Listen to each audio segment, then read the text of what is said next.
It's 19 hours GMT. Hello and welcome to News 360. We are live from the News Hub here in Accra. I am Isa Moni. And I'm Natalie Ford to look at the top stories this evening. News 360 headlines is brought to you by Deluxe Paint, Heaven Black Mosquito Coil and Spray, Premier Health Insurance. Industrial accident claims one life at a subsidiary of Malcolm Group of Companies in Accra.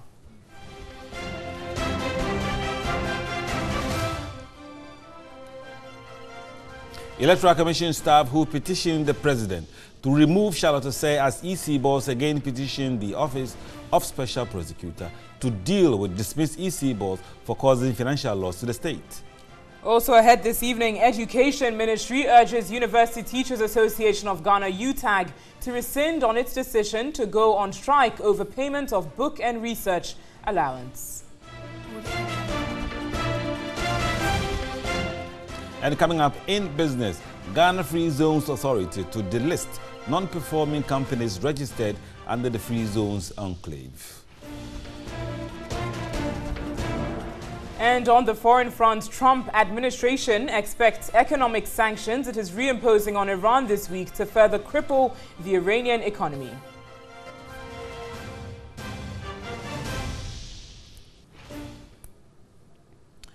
We have all the details, including sports and entertainment, coming up this hour. Remember, we're also live on Channel 279 on DSTV. Now to the details. The two Electoral Commission staff who petitioned the president to remove Charlotte Osei as EC boss have filed a petition at the Office of Special Prosecutor requesting that the dismissed EC boss be prosecuted for causing financial loss to the state. Forsen Ampofo and Gosway Dajo in their petition cited the Air Vote STL removal and Kazar contracts under Charlotte Osei's tenure as suspicious deals. The two workers of the commission also requested that criminal investigations be instituted against the former EC chairperson. They also want the acquisition of a new head office for the commission to be investigated. President Akufo-Addo on June 28 removed Charlotte Osei and her two deputies, Amadou Sule and Georgina Opoku-Amankwa, from office upon the recommendation of a committee set up by the Chief Justice to investigate separate complaints brought by some Ghanaian citizens. Charlotte Osei was accused of various procurement breaches, whilst her deputies were also found guilty of the same offences as well as financial malfeasance. The staff of the EC first petitioned President Nana Akufo-Addo in July last year to remove Charlotte Osei from office over allegations of fraud and financial malfeasance as well as abuse of office. Some of the allegations involved the unilateral award of contracts by the former EC boss in the run-up to the 2016 general elections. She also responded by making allegations of corruption against her deputies, claiming she was only being harassed because she sought to introduce systems to curb mismanagement. The Senior Staff Association of the Volta River Authority are demanding the resignation of the Energy Minister, Boakye Ejako.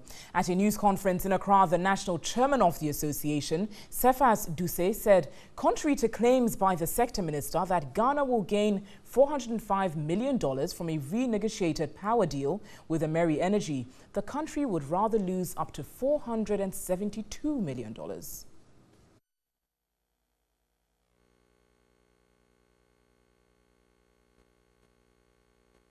The Honourable Minister is incompetent, lacks integrity, or absolutely not on top of his job.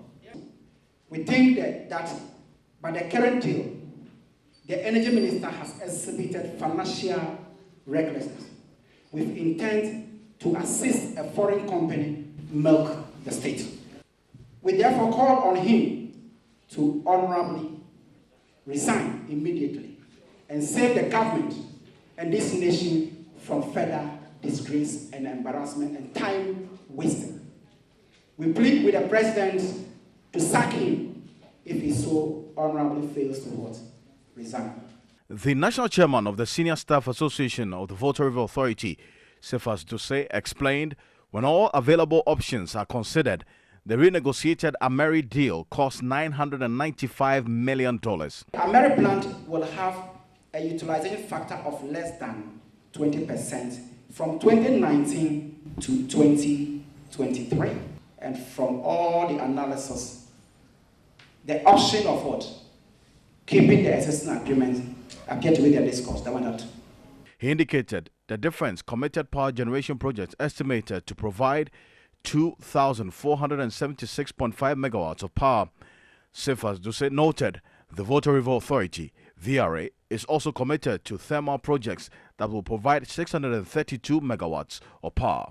We have enough capacity. We have a lot of combined cycle plants coming on board. So by way of dispatch, merit dispatch order, this plant is just going to sit down there. Right, we are not going to use it. So why do we lock up ourselves into a new 15-year-old deal? It does not make sense. You're on News 360, and issues concerning the controversial Ameri deal will not go away yet. The Energy Ministry spokesperson has reported government spokesman on governance and legal affairs, Herbert Krapah, to the police over alleged threats on his life. Nana Damwa made the complaints to the East Legon police on Monday. It is unclear what the threats are, but there is a seeming tussle between the energy minister and some government appointees over the new Ameri deal, which government has withdrawn from parliament. TV3 checks at the East Legon police have indicated a case of assault was filed by Nana Damwa Monday afternoon against Herbert Krapah.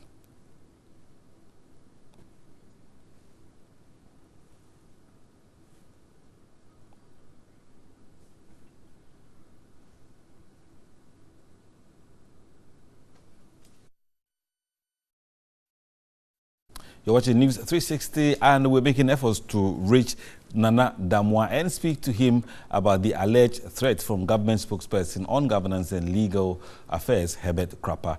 We are not able to establish contact yet. As soon as we do that, we'll bring him on. Certainly, Issa. But in some other news this evening, the Ministry of Education has urged the University Teachers Association of Ghana, UTAG, to rescind its decision to go on strike. The Minister of State in charge of tertiary education, Professor Kwesi Yankah, disclosed that the sector ministry had already submitted documentation to the Finance Ministry for the payment of the 2017-2018 book and research allowance. The University Teachers Association of Ghana, UTAG, gave government up to July 31 to pay the 2017-2018 book and research allowance. Its leadership had served notice that members would withdraw their services by close of day on Tuesday, August 7, if their demands were not met. The Minister of State in charge of tertiary education, Professor Kwesi Yankah, explained that the ministry has already presented their documents to Finance Ministry for payment. 2 or 3 batches of these packages that they submitted, the first 2 packages have been worked on, and I told them last time, they have been worked on at the Ministry of Finance. They are now moved to the Controller and Accountant Generals, where there have been a few set delays. We are asking them to just untie the red bands, as I said the last time, and wait for them to be processed at the Accountant General's Department. He therefore pleaded with the lecturers to rescind their decision. This is, of course, not the first time ever. It happens every now and then when there are challenges here and there. So they should bear with us in the next, I think within the next few days, this will be ready. But President of UTAG, University of Ghana branch, Dr. Harry Agbanu, disagreed. The money is supposed to be for the academic year 2017-2018. And we have finished. We have done our job. We have borrowed monies to do all that we needed to do to help our students and to help our institutions. So what patience, what restraint? He warned of a possible nationwide strike from August 7 if payment is not made. Strikes do not help anybody. They don't help us as lecturers. They don't help our institutions. They don't help our students. They don't paint any good image of our institutions. We are in a very competitive world today. Students all over the country come to our universities in Ghana. And so these students come and lecturers are on strike over what? 500 cedis. research allowance, 500 cedis for a year, and $1,500 book allowance. Is it not a joke? The two parties pledged their commitment towards the institution of the National Research Fund. As announced, we're trying very hard to get in touch with Nana Damwa of the Ministry of Energy. We will soon get him and speak to him on News 360. Let's move on to other news tonight. And government has announced a 10% increase in salary for all public sector workers on the single spine pay policy. The implementation of the increment is expected to take effect from January 2019. Government made announcements after 3 days of negotiations with organized labor. The new percentage increase is expected to take effect from January next year. Chief Executive Officer of Fair Wages and Salaries Commission, Dr. Edward Kwapong, is hopeful the percentage increase will cushion public sector workers. The inflation figure for 2019, the rate of inflation in the country, in the economy, will be about 7%, a single-digit percentage figure. And so when you grant 10%, then you've made a provision for even a 3% top-up in real income of employees. Otherwise, inflation will erode that, and we don't want workers to be made worse off. An 11% increase was granted public sector workers last year. Some workers who declined to speak on camera considered the 10% increase woefully inadequate. But CEO, who doubles as chairman of the Public Sector Joint Negotiation Committee, disagrees. The trend of inflation in the country is beginning to decline. I think from 15.6 in 2016, it has moved to about 10, and the projection for 2019 is 7. So if it's declining, then you don't have to stay where you were last year. Otherwise, then you are adding a burden, a wage burden on the national economy. He requested the unions not to agitate but dialogue with government. There is some kind of social partnership amongst the key players. So we do not foresee a union saying that what we have negotiated with the involvement of their own reps is so woefully inadequate that they are going to go on strike or something. No, it shouldn't happen. Both the public sector pay increase and the minimum wage for 2019 have been pegged at 10%. You're watching News 360, and as advertised, we now have Nana Damwa on the line, and the issue is about what he says are threats he received from government spokesperson on governance and legal affairs, Herbert Krapah. So we are going to speak to Nana Damwa and find out exactly what message he received from Herbert Krapah. Nana Damwa, finally we have you. Good evening and thank you for joining us. Thank you. Right, so what exactly is in the message that you received from Herbert Krapah? Good evening to your viewers as well. May I state that around 1 o'clock this afternoon, I received a series of messages seeking to say that I should be careful and that I'm not going to receive this warning again. I have myself to blame if anything happens. And then I sought further. I said, what really is the problem? So he sent a message again and said, we are in the same party. We are in the same government. If I do not stop peddling the falsehood against Gabi, I would, if I do not stop peddling the falsehood against Gabi, there will be a showdown, and I will not be warned again. So I sought clarification that really, what's the problem? And this is very unnerving, particularly within the time frame that all of these matters are happening. So I beg him, and I sent him a long series of messages, but then he stood his ground and still repeated that if I do not change my stance, we are going to have a showdown. So I reached out and made him aware that this is a very sensitive situation, particularly within times such as this. It's unnecessary, and perhaps I feel very threatened, and that he needs to assure me that indeed nothing is going to happen to me. He received all such approaches to him. So after a few consultations, I felt that it is necessary for me just to inform the police, as the law permits, that if I do, then I may have to lay such a case, and I have, and waiting for the police to take the necessary action. Nana Damwa, what do you suspect is the issue? Does it have anything to do with the Ameri deal?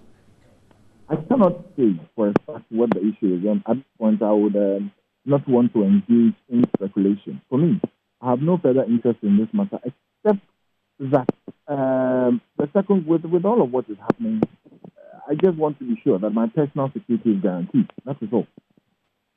You said you are both members of the NPP. Is that correct? We're both members of the NPP. Is that correct? Yes, please. Yeah. So, in what way is Herbert connected to your job to issue you a warning or a threat? As I have said, I have no interest in engaging in speculation or in dabbling in matters that I do not have facts to speak to. What I can say for a certain fact is that those messages and the imports that were coming from them were a bit threatening, and I pointed them out to him, seeking reassurance that indeed nothing was going to happen to my person. But since those reassurances have not come, as per the law and the dictates of it, I have gone ahead to report the matter to the police so that it can be dealt with and dealt adequately. If the police investigate and feel that indeed there is nothing there, I thank my God. If the police investigate and find out that there is a problem, perhaps it can be addressed amicably. So since lodging the complaint, do you know if the police have contacted Herbert or have they gotten back to you in any way? No. All right. So, Nana Damwa, we're grateful for your time. Thank you very much for speaking to us.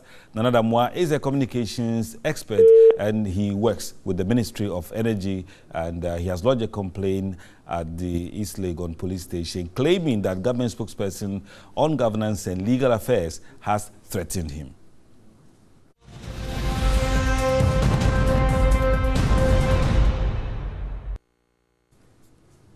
Now, in some breaking news coming in this evening from the presidency, the Communications Directorate of the Jubilee House in Accra, signed by the Director of Communications, Eugene Iron.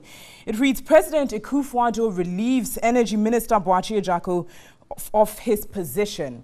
The President of the Republic of Ghana, Nana Addo Akufo-Addo, has by letter dated August 6, 2018, relieved the Minister of Energy, Mr. Boakye Agyarko, of his position with immediate effect. The President has asked Mr. Boakye Agyarko to hand over his office to the Minister for Lands and Natural Resources, Mr. John Peter Amewu, who will act temporarily as Minister for Energy until a substantive appointment is made. It further writes, the President wishes Mr. Boakye Agyarko well in his future endeavors. So that's the breaking news coming in this evening from the Communications Directorate of the Jubilee House in Accra. The President, Nana Addo Akufo-Addo, has relieved Minister for Energy, Boakye Agyarko, of his position. We're bringing you some more details on this breaking news as it happens. You can get some more on our website. It's 3news.com.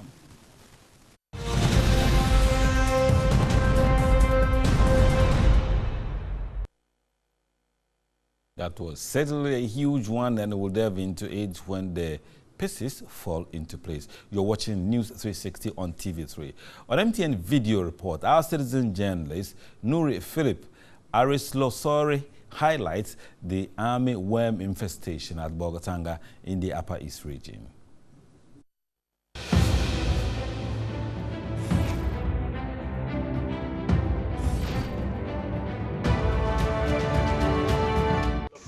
Though the Honorable Minister of Agriculture declared a total defeat of army worms some months ago, I am still worried that these destructive army worms has resurfaced in the Upper East region. This is a demonstration backyard garden for my father's study. But soon, this garden would no longer exist because the army worms have started eating everything. I believe that bigger farms are suffering still. Please, government must act, else there would be food crisis.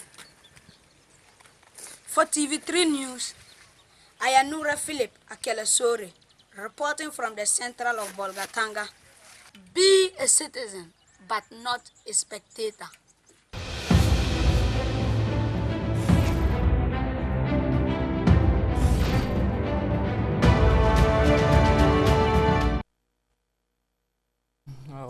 Yeah, that's quite definitely, I mean, a showmanship there from Nuri Akelesori. He has a future in journalism. Absolutely. So you can also send your video report to us. And just to run you over some breaking news this evening, as we said earlier, communication coming in from the Communications Directorate of the Jubilee House in Accra, signed by Eugene Ahin. He's the Director of Communications. It says, President Akufo-Addo relieves Minister for Energy Boakye Jacko of his position. The President of the Republic, Nana Addo Dankwa Akufo-Addo, has by letter dated August 6, 2018, relieved the Minister for Energy, Mr. Boakye Jacko, of his position with immediate effect. The President has asked Mr. Boakye Jacko to hand over his office to the Minister of Lands and Natural Resources, Mr. John Peter Amewu, who will act temporarily as Minister for Energy until a substantive appointment is made. The President further wishes Mr. Boakye Jacko well in his future endeavors. That's the breaking news coming in this evening. President Akufo-Addo has relieved the Minister of Energy, Boakye Jacko, of his post, and Mr. John Peter Amewu is going to be filling in temporarily as Minister for Energy until a substantive appointment has been made. That's breaking news coming in this evening. Get some on it on our website. It's 3news.com. You're watching News 360. You've got the latest of news from the world of business coming up shortly. Stay with us.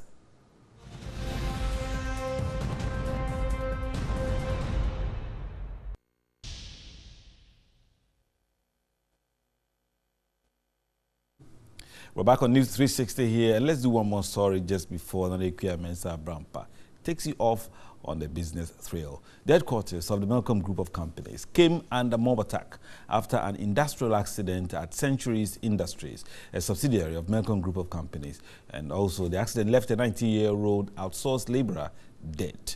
The accident prompted an attack by some persons believed to be family and friends of the deceased, while workers agitated outside the premises. Solis Osquati was at the scene and has come through with the following report.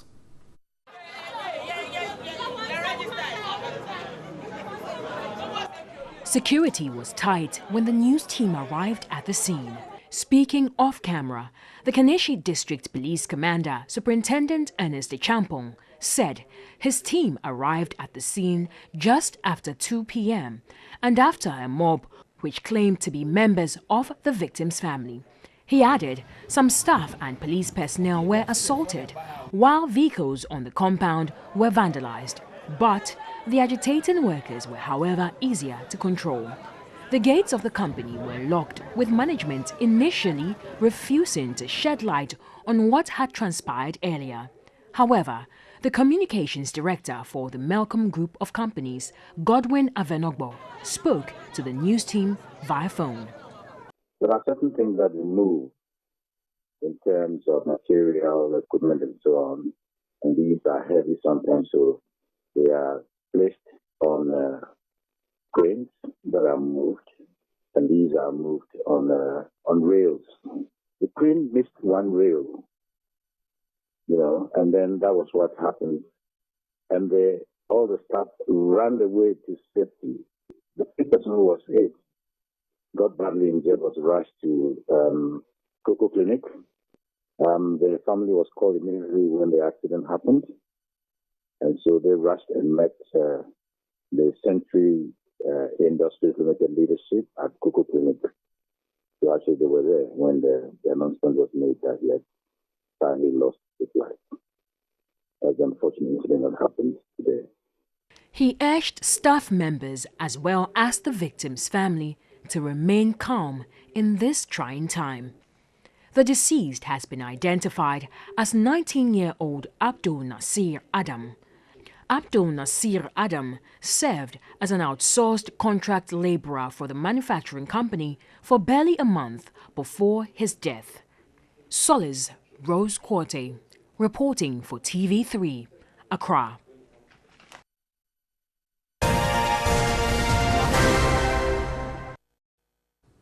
And you're still watching News 360. A very good evening to you. Thanks for staying with us.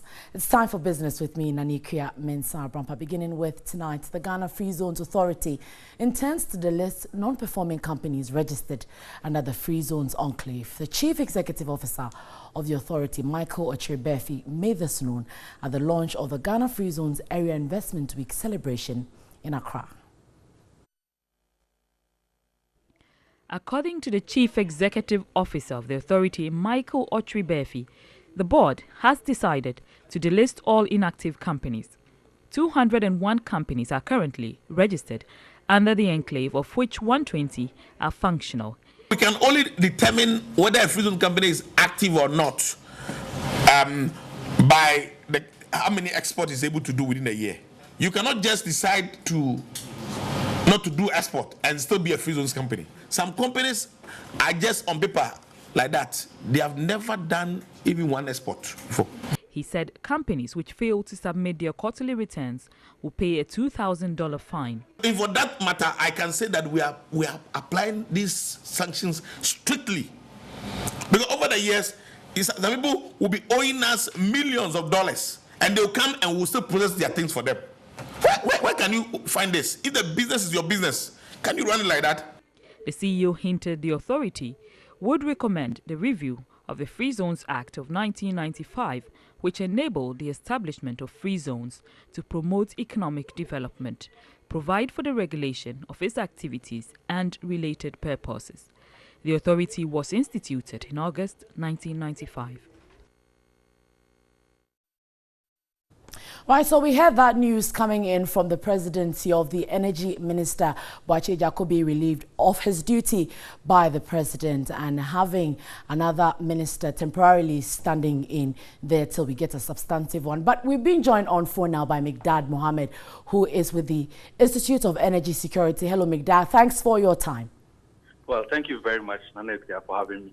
Right. Now, Migdad, how did you receive the news of the presidency asking the energy minister to step down? We had wind of it coming, and we weren't sure it was going to happen because we knew for a fact that the presidency was looking at the facts as it were, the details. Because earlier when we raised the issue, we were raising the issue because we believed that the president was not giving the full benefit of the full picture.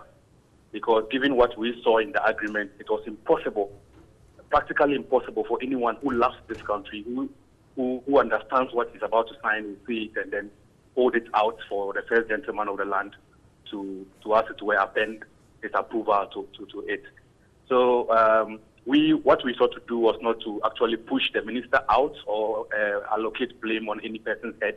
Our part as a civil society organization was to lay bare the facts of the matter to the Ghanaian people, that your taxpayers' money or your money is going to be used in such a deal, and we believe that you're going to lose about $800 million. So we only laid bare the issues and the implications of shedding light on the facts of the deal is that today the minister has lost his job.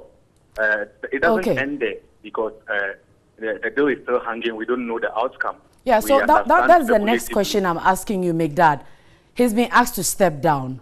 Does it end the whole Ameri saga? What next should we look at? It has not ended the whole Ameri saga. We have been observing the proceedings with very much cautious optimism because our opposition is against the deal.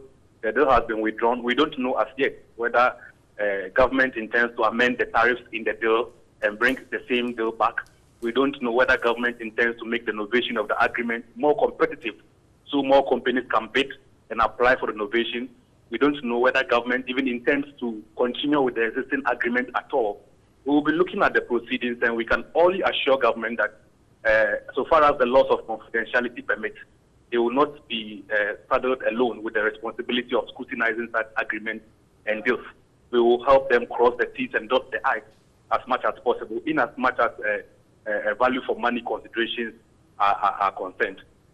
Aside that, are you expecting to hear anything from the presidency regarding this whole deal? The energy minister has stepped down. The next move is coming. What happens to Ameri? The discussion has been led by the statesman newspaper, and the government has kept a certain silence on it, which is not acceptable at this very point in time. We expect government not to allow the editorial discussion of a newspaper owned by a player within government to decide the national discussion. For example, deciding for us whether the president was misled or not. We would want to hear the stance of government clearly on these issues. What is government saying? Simply throwing out the minister under the bus over this very important issue would not prevent us from asking the probing questions we need to ask. We want to know what becomes of the agreement. We want to know what government intends to do with the agreement and who were the committee who recommended to the minister that this was the agreement in the best interest of this country or not, and we're even trumpeting that it was a cost saving of $400 million, which we questioned and contested. So at this very point in time, all we can say is that simply relieving the minister of his duties doesn't end the discussion. We'll continue to probe, and we'll be standing on the walls of accountability and value for money to keep probing and asking the questions which we asked right from last week to this very moment.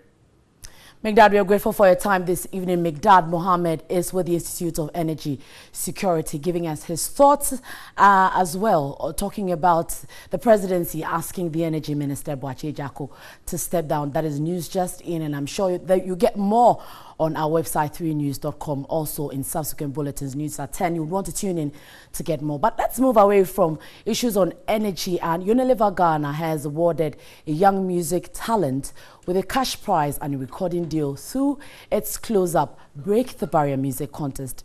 Lycon, as he is referred to on stage, was one of the 6 finalists in the maiden edition of the contest.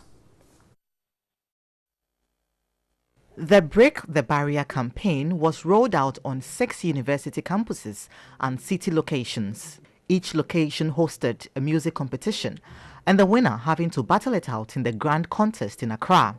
The contest, geared towards unveiling new talents, was to promote the new close-up Cool Breeze variant toothpaste.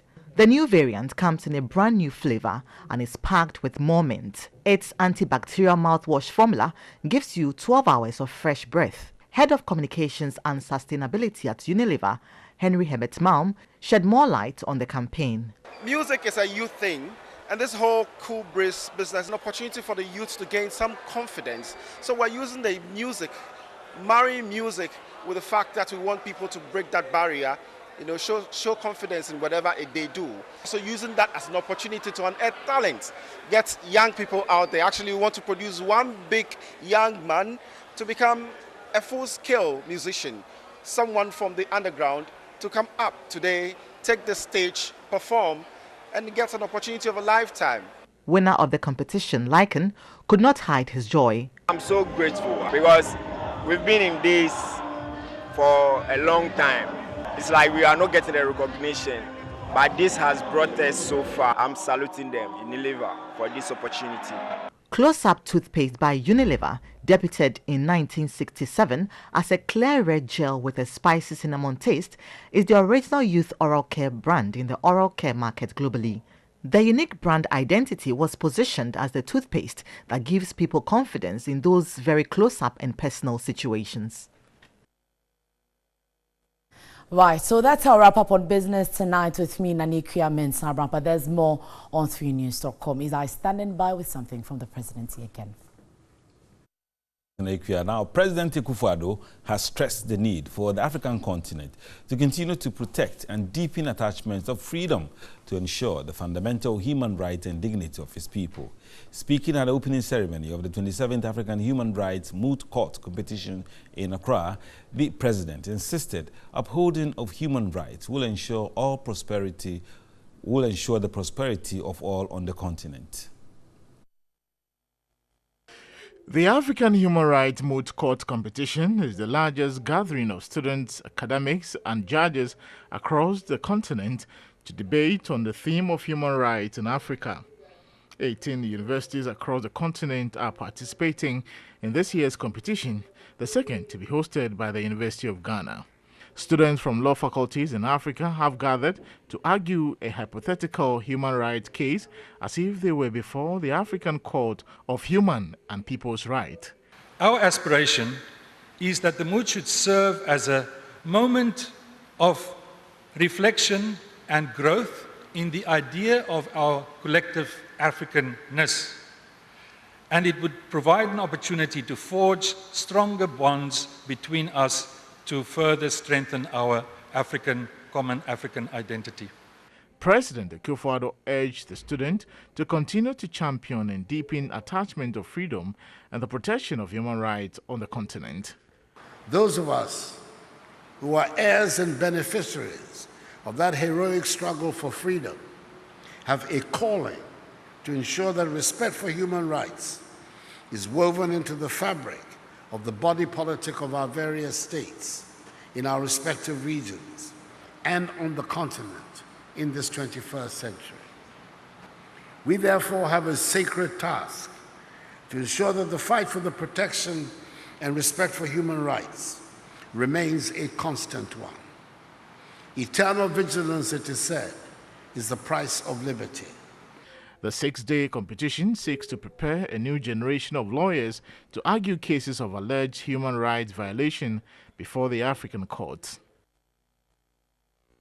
Watching News 360, we've got all the latest of news from the world of sports coming up shortly. Stay with us.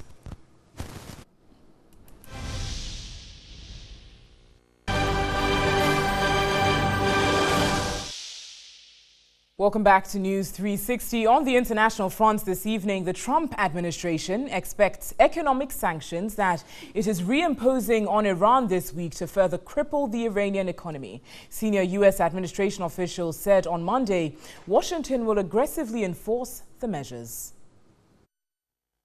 The so-called snapback sanctions, due to come into force early on Tuesday, will target Iranian purchases of United States U.S. dollars, metals trading and other dealings, coal, industrial-related software and its auto sector.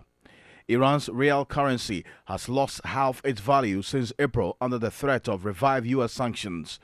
The plunge in the currency and soaring inflation, sporadic demonstrations in Iran against profiteering and corruption, with many protesters chanting anti-government slogans.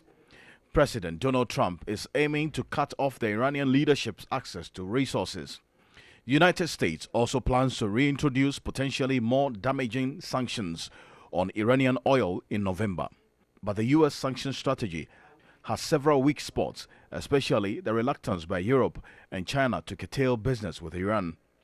The European Union voiced regret on Monday at the looming U.S. sanctions. Donald Trump warned on Monday of severe consequences for people or entities that fail to wind down economic activities with Iran.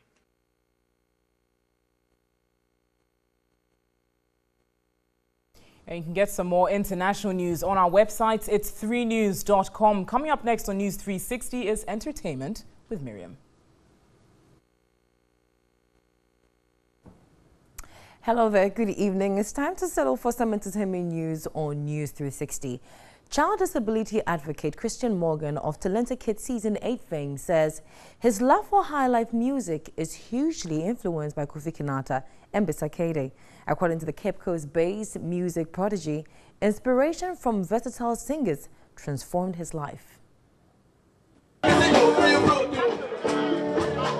Christian Morgan was first seen on TV3 in 2015 performing Bisakede's music and was associated with the Brother Brother hitmaker. He was identified a year later by Spread Love Home and Abroad and appeared on TV3 Talented Kids Season 7 auditions in Accra. Performing hits from award-winning act Bisakede, Christian Morgan was disqualified. He, however, auditioned the following year in Takoradi, performing hits from Kofi Kinata.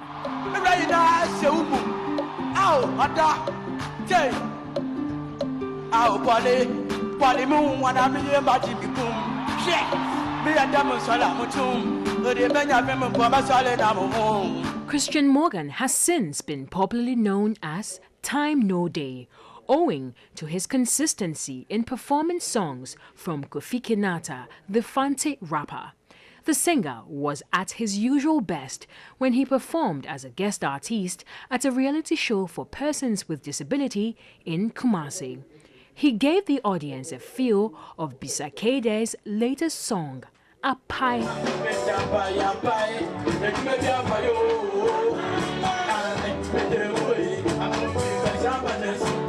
He again performed Single and Free from Kofi Kinata. It is tough for Christian Morgan to make a choice between the two artists. I love Bisakede and Kinata. They are best for me. So Kinata and Bisakede, I love you so very much. Christian Morgan has performed with Kinata in the past and looks forward to sharing the stage with Bisakede as well.